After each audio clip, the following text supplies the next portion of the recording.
Ano nga ba ang positibo at negatibo ng globalisasyon?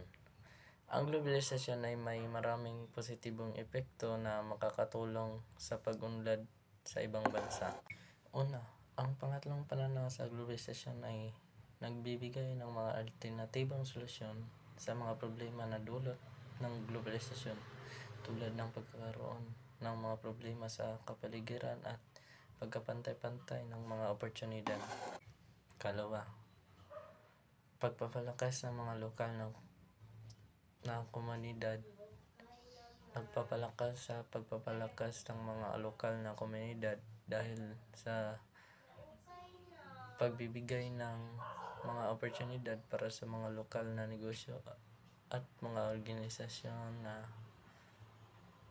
magpalitan ng mga kalakal at serbisyo. Katlo, ang pangatlong pananaw sa globalisasyon ay nagbibigay ng mga oportunidad para sa mga marginalisadong grupo tulad ng mga katutubong mamayan at mga kababaihan na magpalitan ng mga kalakal at serbisyo.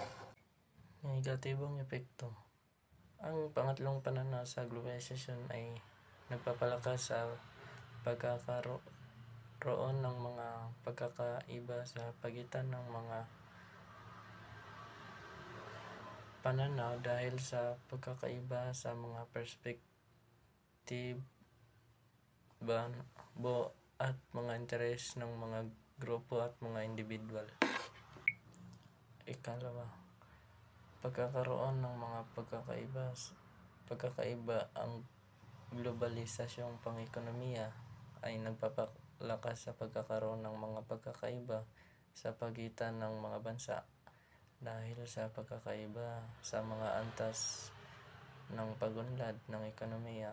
Ito ay nagdudulot ng pagkakaroon ng mga problema sa pagkapantay-pantay ng mga oportunidad at nagpapalakas sa pagkakaroon ng mga problema sa kapaligiran. Ikatlo, pagkakaroon ng problema sa pagkapantay-pantay ng mga oportunidad dahil sa pagkakaiba ng mga antas ng pag-unlad ng ekonomiya. Ito ay nagdudulot ng pagkakaroon ng mga problema sa pagkakaisa